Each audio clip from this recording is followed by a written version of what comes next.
we are having to demonstrate very unnatural waves of superpowerism, right? Especially Black women. We can do all things. I'm every woman. And that can lead to burnout. Welcome to another episode of Strong Place by Mental Health America of Central Carolinas. I am Io Johnson, Executive Director, and today I have as my gracious guest with me, Tchernavia Montgomery, CEO of Caring. Thank you, Tchernavia, for being with me today. Thank you for inviting me. I appreciate you so much for being here. A little bit about Tchernavia, in addition to being CEO of Caring. Tchernavia currently serves on the Board of Directors of Alliance Health, a 7-county-wide Medicaid managed care organization, co-chairs the implementation team for a Home for All, Charlotte-Mecklenburg's Housing and Homelessness Strategic Plan, and the board of the North Carolina Association of Free and Charitable Clinics. In 2024, Tchernavia received the American Heart Association's Heart of Gold Award and was honored as a Vanguard of Change by the Charlotte Hornets and Blue Cross Blue Shield. A 2023 Charlotte Ledger 40 over 40 awardee. In 2021, Tchernavia was also recognized with the City of Charlotte Atrium Health's MLK Growing the Dream Award and UNC Charlotte Black Alumni Association's Excellence in Leadership Award. She is a member of Charlotte's Women Executives and a proud member of Delta Sigma Theta, where she serves as a local chapter officer and a regional leadership team member. Thank you for joining me. Thank you. So, Tchernavia, we had an opportunity to talk a while ago, and I got a chance to get to know a little bit about your story, but tell us about yourself and tell me a little bit about where your personal mental health story began. Absolutely. So in addition to my work life, which you shared, I am the mom of 3 boys. I'm a boy mom 3 times over. My husband and I have both lived in Charlotte or Mecklenburg County for the last 23, 24 years. So I'm feeling closer to a Charlottean. I am trying to find work-life balance. I've learned it's just balance. It's not work and life. And I am finding joy in everything that I do each and every day, whether it be in home or in work. I am extremely fortunate to have all the opportunities that have been afforded to me in recent years, but I am in truth a child of poverty. I am a child of trauma. I am a child who has grown up to become a woman that has withstood a lot, but I'm also taking advantage of a lot of different paths that have been offered to me in recent years and trying to put all that together to become what I believe is whole. Right.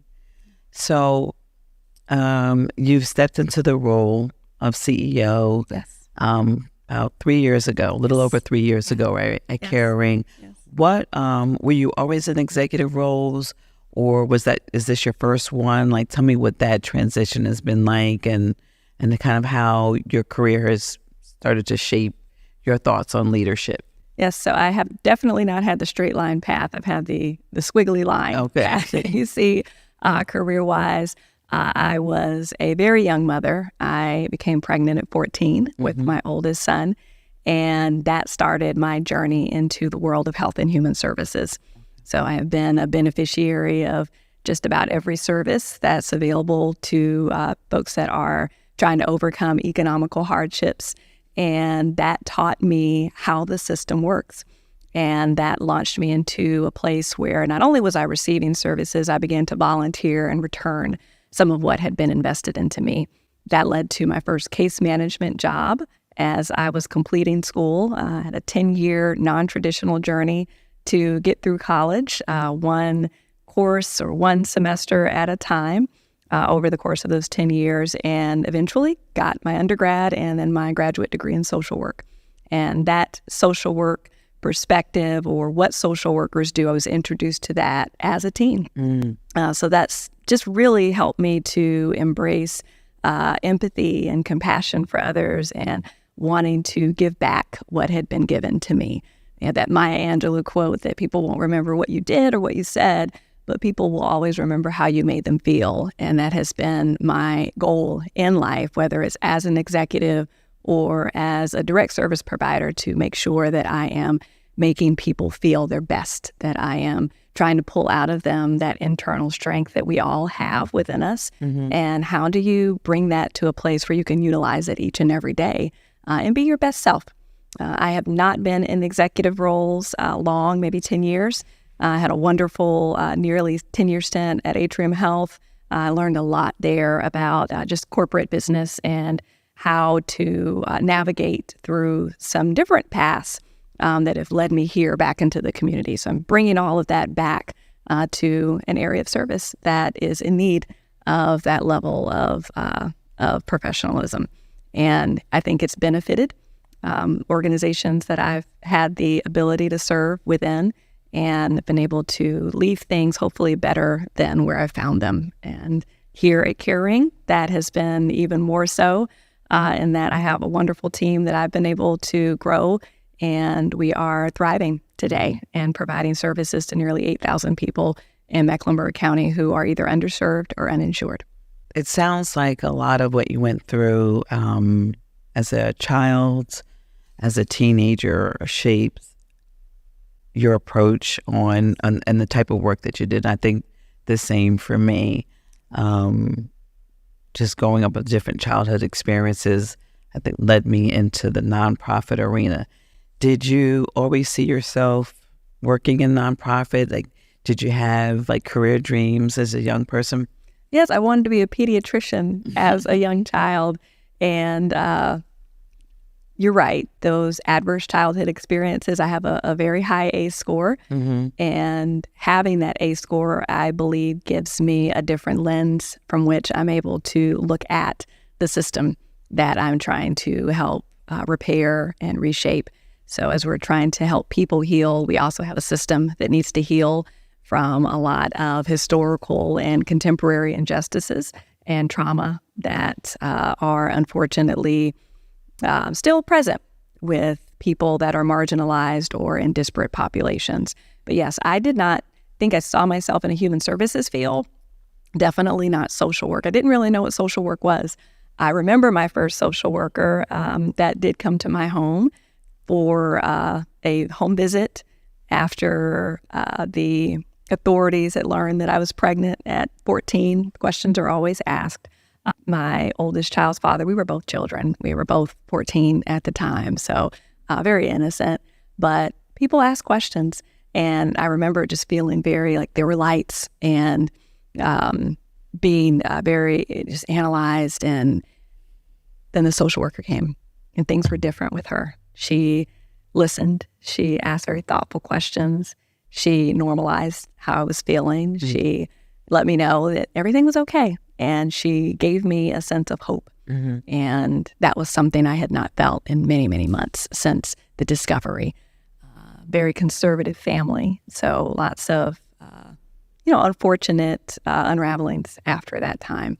So to have someone that held your hand and walked you through what would be a very difficult path really changed me. And I was looking to help others feel that way from that point on. And that eventually helped me to learn that was a social work path. And it's been a beautiful one for me. It fits who I am. And even though I am in an executive role and managing an organization the size of Caring today, I feel like I still put all of those social work skills to good use and try to humanize the work that I do and make sure that people are in an environment where they feel loved and cared for as they go out to do the work that they do every day. Right. I think I tend to lead with a similar perspective in terms of trying to make sure that my people are taken care of. Absolutely. Right. Because I always say, like, if your staff feels nurtured and it helps empower them to nurture the community that we serve. Absolutely. And nonprofit work is not easy. No, it's not. It can be really challenging because I think, and let me know your perspective on this, often the community that we serve, they don't always say thank you, right? So I think it can be a little hard. And sometimes the receiving of that service comes with some things, right? It comes with challenges, emotionally, mentally, and the staff on the ground. Sometimes I think they can feel a little beat up, right? It depends. So I work in mental health now, and this is my first time working in mental health, but prior to that I worked in more like youth serving capacities.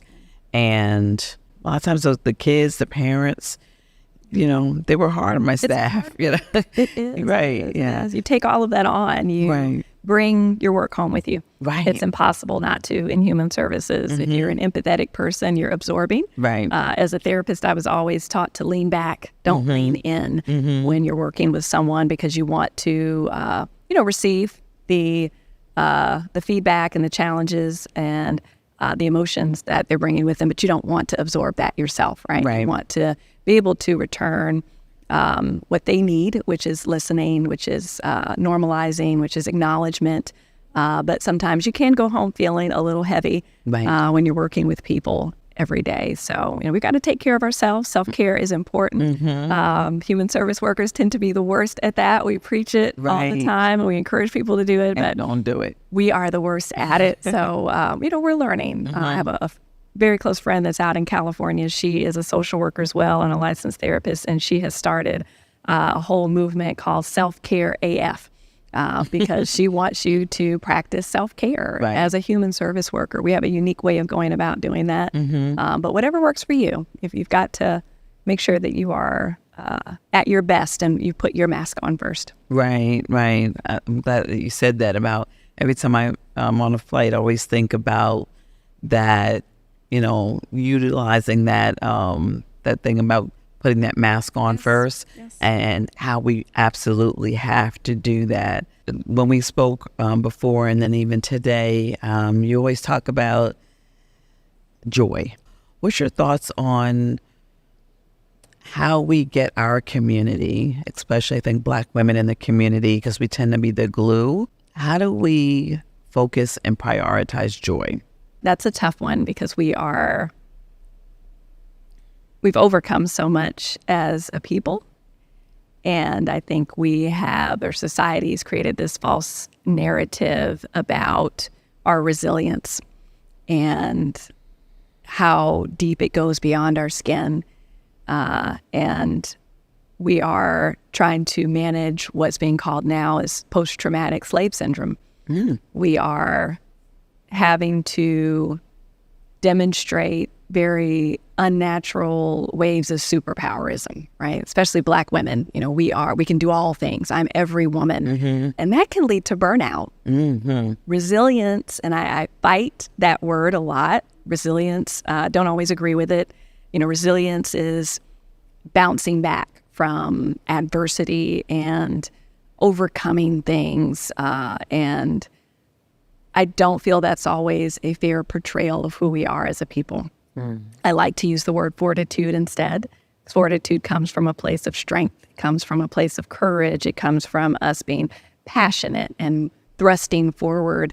To me, that feels better than us having to withstand things all the time from resilience, right? And resilience over time leads to burnout, and that causes us to be resistant sometimes to things like acknowledging mental health. We teach our boys that they shouldn't cry, or that you have to be stronger, be tougher, and tough it out. And instead, we should soften. We should acknowledge. We should allow ourselves to be human and to feel and to prioritize our mental health the same way we would our physical health. We will go to the doctor if we're physically hurt sometimes. We have distrust of systems that we're still working through, and that institutionalization that is racism and oppression in our society. So we have to find providers that we feel comfortable with, ones that are culturally competent, ones that sometimes look like us. We need to make sure that we have access to care and that we are taking care of our whole selves. that we are allowing ourselves to be authentic in the spaces that we're in and not mask. I suffer from imposter syndrome sometimes, and I'm working through that. And we also need to make sure that we are demanding the same things of ourselves that we are watching others demand. And in that, hopefully, we will take care of ourselves better as a people, and then we will teach the next generation to do so as well. I'm seeing great things from Gen Z and Gen Alpha and millennials. They're fighting back some of the things that, Gen X and Zennials and Boomers that we've all demanded of ourselves that just aren't right. We should be easier on ourselves and relax a little bit and look internally to find out what we need as individuals to feel our best. Mm-hmm. You mentioned about struggling with imposter syndrome sometimes. Yes. I do as well. Yeah. Why do you think that is? Do you think that is... I don't always hear men talk about dealing with it, but I do hear women talk about it quite often. What do you think that comes from, and how do you deal with it? Well, I think we are, post Women's Suffrage March, right? We are trying to figure out where we fit in society. We come to the table with all of the same tools and skills, and sometimes our expectations look different, especially in the home. So I think we're still trying to find that balance, but to not be shy about what is within us that makes us so awesome and amazing and helps us to lead differently. For me, I have, over the years, begun to shed some of the myths about what leadership looks like. I don't lead like others lead. Number one, I'm a social worker. So I'm coming from a touchy-feely, fuzzy place. When I lead, I'm not tall. I am 5 feet tall.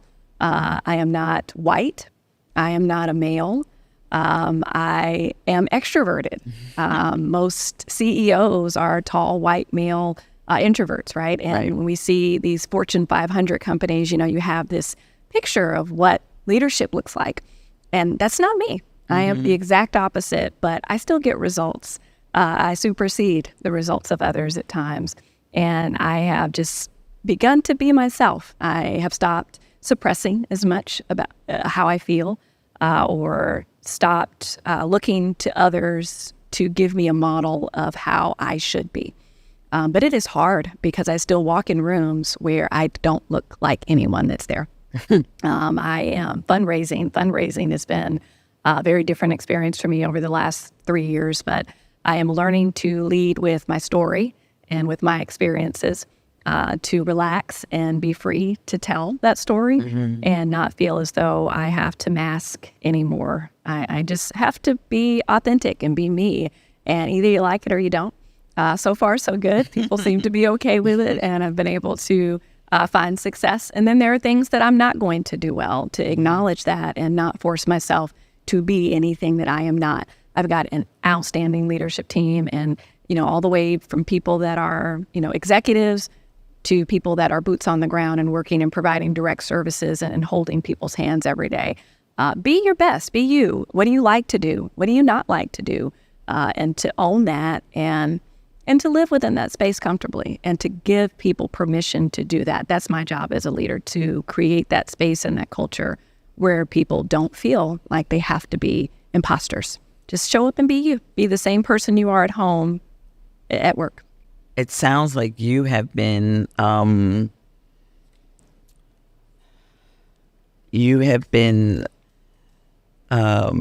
wouldn't say that not alleviated, but almost rescued or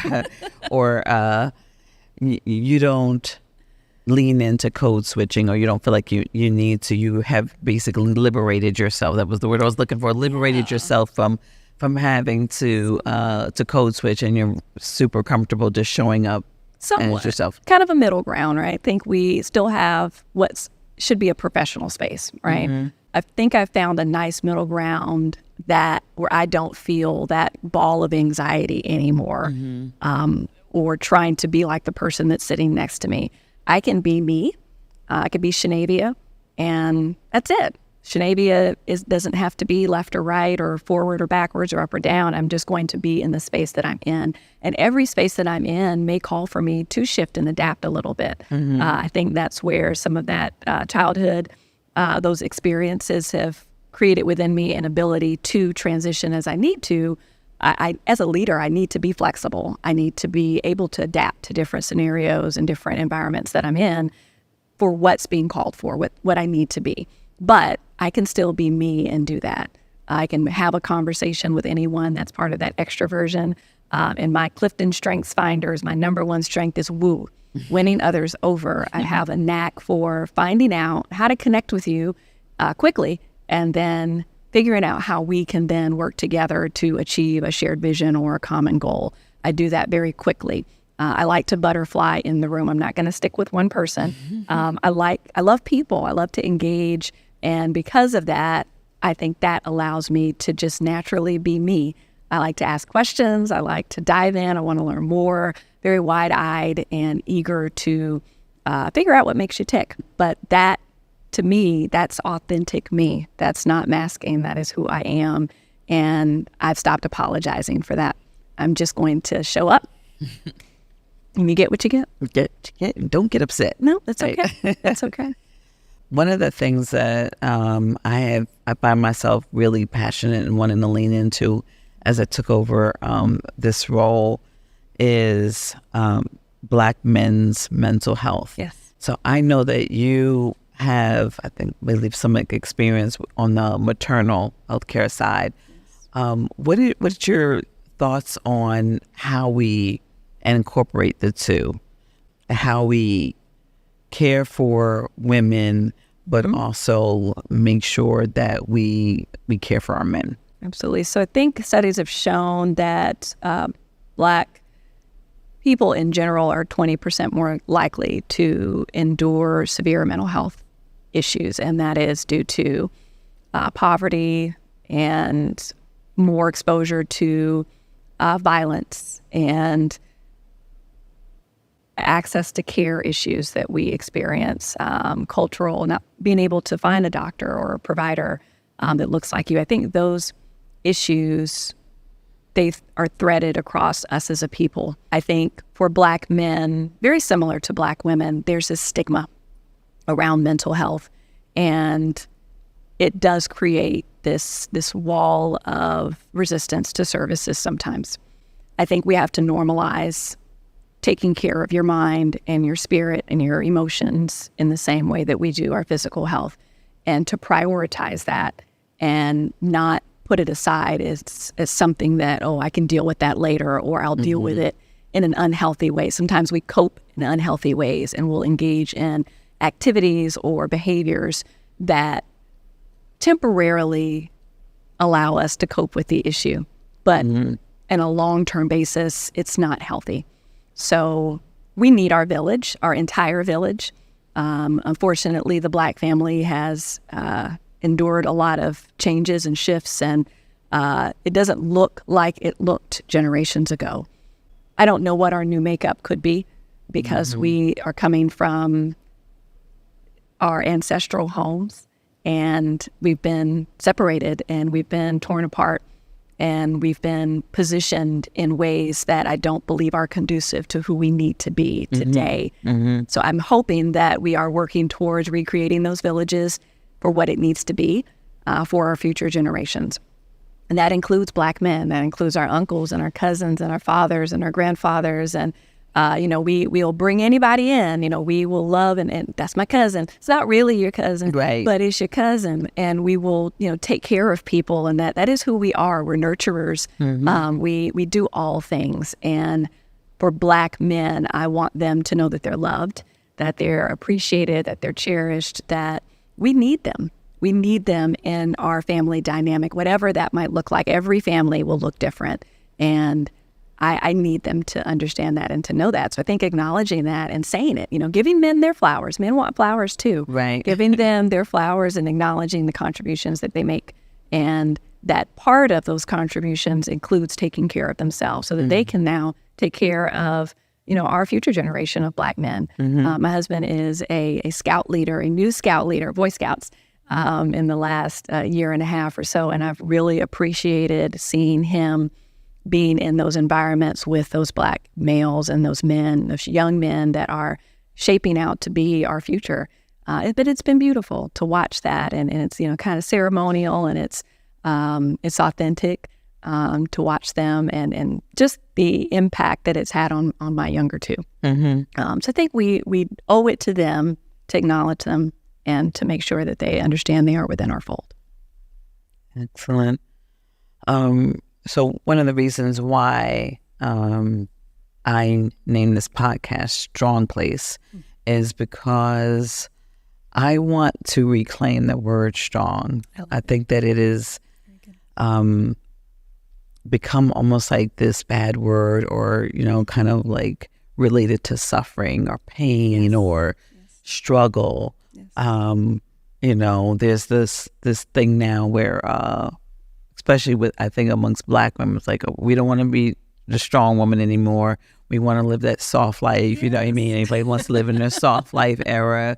So what are your thoughts on how we reclaim the word strong and take it back? Because I go to like different verses in the Bible and think about how it's spoke of in a positive manner. And I want to be able to say, I'm a strong woman without also it triggering some of my mental health issues and some of my, childhood experiences, or the things I feel like I've had to endure, hardship. I want to take back and reclaim that word strong. What are your thoughts on how we embrace that? I love it. It's kind of like my battle with the word resilient sometimes. But yes, I was thinking about that when you were talking about resilience. You said, for me, the key word was I had to, right? So in that moment when you had to be strong, you were.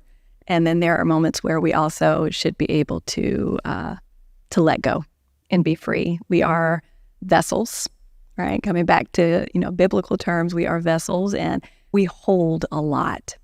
And that vessel does need to be strong to do that, because the world outside, you don't know what's going to happen when you walk out the door. Right. And especially as a Black people, we sometimes are still experiencing and undergoing oppression. And I don't foresee that going away anytime soon, especially for Black men. I have 3 boys and a husband.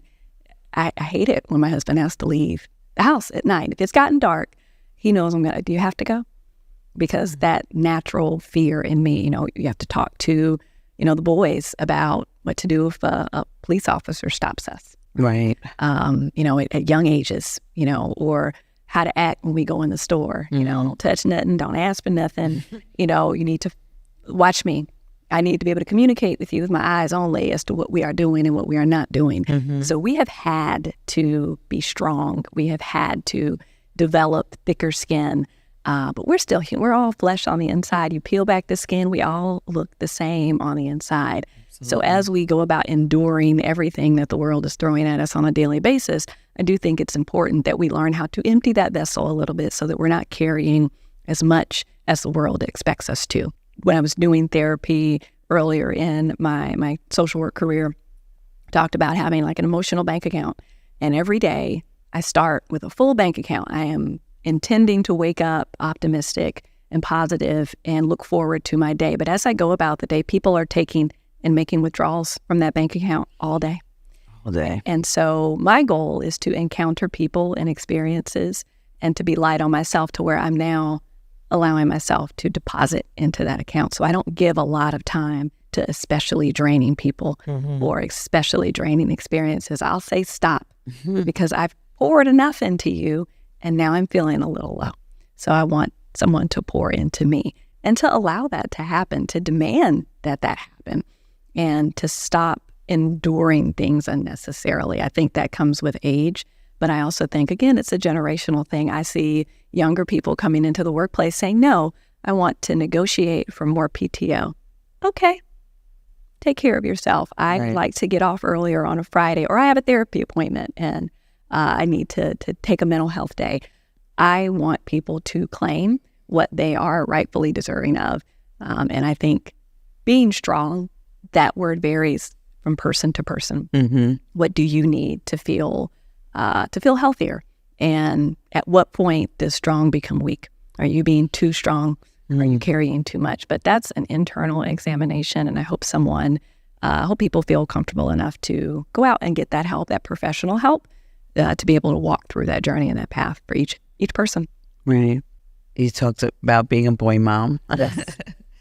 And we talked about men's mental health. What do you share with your sons about vulnerability and being vulnerable? I encourage it. I think professionally it helps to be, but I also have a non-toxic male for a spouse, so that helps. And that our boys cry, they get upset, and we talk about feelings, and we have to do that, right? I want them to be good partners one day themselves. I want them to understand what vulnerability means, and that it's okay to just express yourself, right, appropriately. We need to be in a time or a space where that's allowed for them, and that's something that I encourage them to do. So I wouldn't treat them any different if they were girls.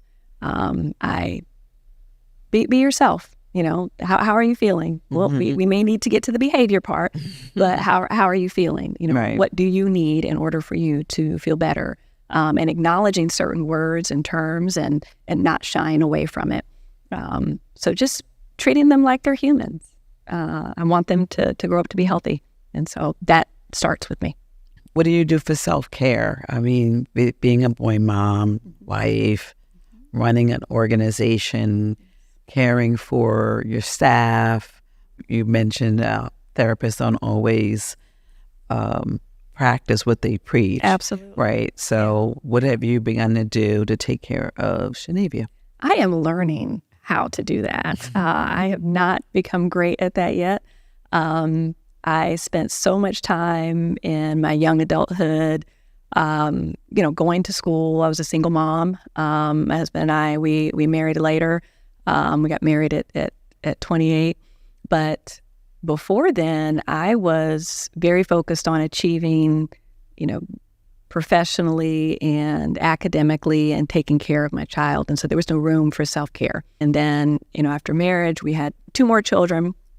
And so then it became, being a different kind of parent, right, to young children. Now my son was a teenager by then, so a little easier, a little more independent. And now you come back, I started all over. So now that they're a little more independent and they're in their teen years, I'm learning what I like to do. I've learned in the last few years that I like to hike. It's new, right? Okay. I also learned that, up until the 70s, Black people were not in public parks, like our national parks, as much as they are today. And we're still, figuring out what's it like to camp or to be outside or hiking, just to find out different avenues of joy for myself. I love taking naps. I can take a nap anywhere, right? Naps are a ministry. I love cooking. I love being in the kitchen. That takes me back to very young childhood, before the trauma happened. It takes me back to my grandmother feeding people out of love. I love feeding people. That is my other love language. I love music. I love singing. I am in our sorority. We have an ensemble. I love the women that are in it. So I love to sing. I'm a shower singer. I am a car singer. I have great acoustics in my dining room. I love just any kind of music, whether it's solo or others, singing with others. I love to write. I like doing op-eds, do meaningful pieces, not creative writing, but actual meaningful, impactful pieces that people will read, and it will even if you get just a spark, something different that's changed. And I love people. I love being around new people. I don't meet strangers. I am the person that will talk to the lady in Walmart that's in the line behind me. I love the energy that people bring. And even if it's for a brief moment, believe I've got this part of my superpower. I can see things. I have been owning that discernment, that God-given discernment that I have. And I want to interact. I want to engage, even if for a moment. So just finding out what makes me tick and embracing that and allowing myself opportunities to explore And I may not like it, but hey, go try it. That is permission that I've been giving myself more in the last few years. It's a journey. It is quite the journey. Yes. What inspires you to stay in leadership? And I'm led to ask this because when you're at that level of leadership, it can be easy to jump out. I know by the other week, I'm like, do I want to just go back to consulting full time? Because this is a lot. Yeah. Can be. How do you keep going? The people that we serve. Mm-hmm. I was one of those people. I received services at the agency that I currently lead. The organization that I worked for prior to, I'd received services there. I think about where I was when I needed help with housing and needed something affordable to live in, when I needed help finding work or needed food stamps or, needed Medicaid. I think about where I was, the vulnerability that I felt, the lack of strength and empowerment that I felt, and just the desperation. You have to be creative to be in poverty. Mm-hmm. And over, I tell people, we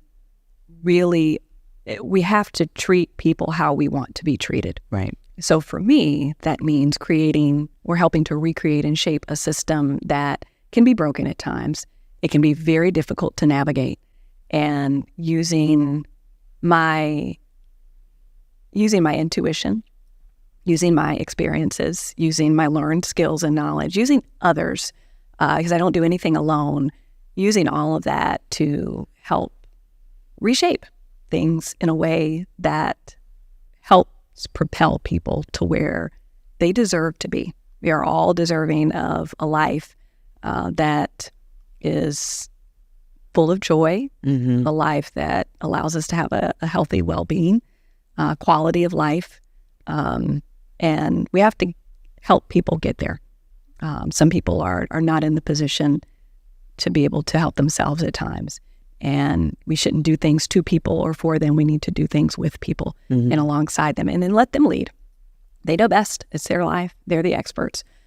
So to create a system where that's the exchange, right? It's not transactional all the time. Right. It is something that we are all doing together.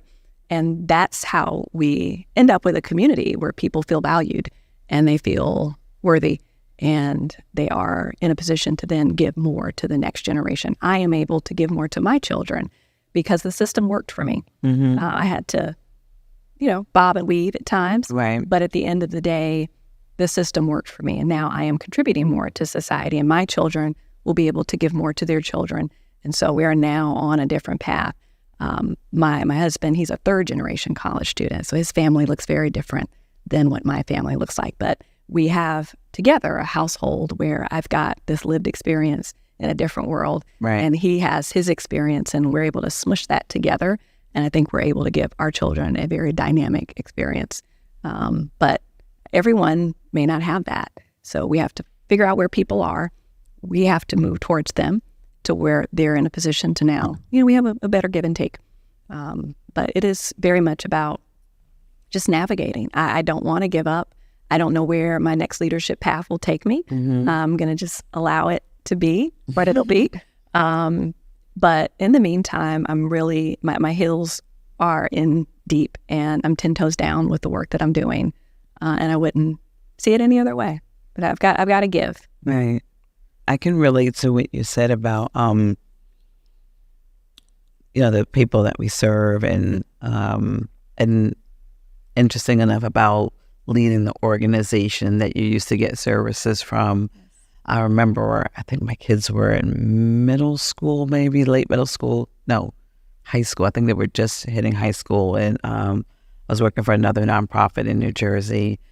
And we hit a rough spot, like financially. And I remember not being able to, if I paid myself, we wouldn't be able to make payroll. And I had to make a choice. Am I going to make payroll or not make payroll at all because I'm in the payroll? or take myself out the payroll. So I knew we had enough money in the bank. We were like waiting for one of our contract payments to come in. And so I just chose not to pay myself. I made sure that my staff got paid. But in the meantime,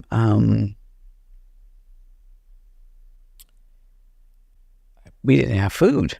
And I remember being in a leadership meeting. I was a director of a nonprofit run by my church at the time, and I was in a all staff leadership meeting as one of the directors, and excusing myself from the meeting. We had a food pantry right next door, but I remember excusing myself from the meeting and driving 2 towns over to go to the food pantry to get food for my kids, and coming, bringing the food back home and putting it away. My kids never knew where it came from. And then I went back to work. And I want to say maybe 6-8 weeks later, the head of that food pantry just like quit out of nowhere. And I immediately took it over because I knew the importance that food pantry meant, even though I was too ashamed to go to the food pantry. It changed you. Myself, because I didn't want my colleagues to know what I was going through. Shame. Right, that shame, right? Yes. And that shame can shape us, right? It does. It makes you a different leader. It really does. It tell people all the time, if you say you're hungry, but, and I saw your eyes water up when you said we didn't have food. Hunger, real hunger, it changes you. Yeah, it does. And people undergo that every day. So, yes, using those experiences, but that shame, you're telling that story today. Yeah. At the time, it was not, you wouldn't have told a soul. Right. But not apologizing for your experiences anymore because it's made you who you are. Yeah. And it helped me now as the leader of that food pantry when I had to go and speak. One, it gave me a passion for food access and food insecurity, especially in children. But when I would have to go out and speak on behalf of that food pantry, I was able to speak about it because I understood the absolute importance of not losing that funding, that government funding. And so I think, as leaders in this space, we can reflect on our past experiences, and it does allow us to stay 10 toes down, like you said, and keep going and fighting through imposter syndrome and fatigue and burnout. So, I appreciate you sharing that. We're a kindred spirit. Very much so. I really appreciated our conversation today. Tell the audience where they can find you if they want to follow you on social media. Sure. And how to reach your organization if they're in need of your services. Absolutely. Well, to find me, my name is very long, but you can just Google it and hopefully my LinkedIn will pop up. The organization that I have the humble pleasure of leading is called Caring. 2 words, C-A-R-E and then R-I-N-G. And you can find all of our social medias at Caring NC. And we are on Instagram, we're on Facebook, we're on LinkedIn. And please like us, follow us. If you feel led, please give to us of your time, talent, treasure. I've added a 4th T in testimony. We'd love to hear stories if you've had an encounter with us or you have a story that you want to share that you think aligns to our mission and our vision. We are a wonderful organization that's been around since 1955. We were founded by a community health nurse that saw disparities with people of color and with those who are underserved, especially with chronic conditions. We have wonderful programs. We have a clinic. We have a specialty care access program. We have community-based programs. And 2 of my favorite programs are our maternal child health programs, where we are connecting pregnant women who are at risk and in poverty with either a nurse that they're paired with or a community health worker. And we are in the lives of those families until the child turns 2. Overall, we serve about 8,000 people a year who fall into those categories. And we are thriving, we are growing, we are relocating to an amazing new space in the fall, and we are really grateful for the abundance of community support that we have. But I am a leader that is representative of 5% of women of color who are leading large nonprofit organizations across our nation. And so I need support as an individual and a professional, and so that I don't have to be too strong all the time. But I am grateful for the position that I'm in and for opportunities like this to bring visibility to our organization. Thank you. Thank you. Thank you. And again, I'm Io Johnson, Executive Director of Mental Health America of Central Carolinas. You can find us online at mhaofcc.org, and our full name on LinkedIn, Instagram, and Facebook. Thank you again for watching another episode of Strong Place, and thank you again for joining us. Thank you. Thank you.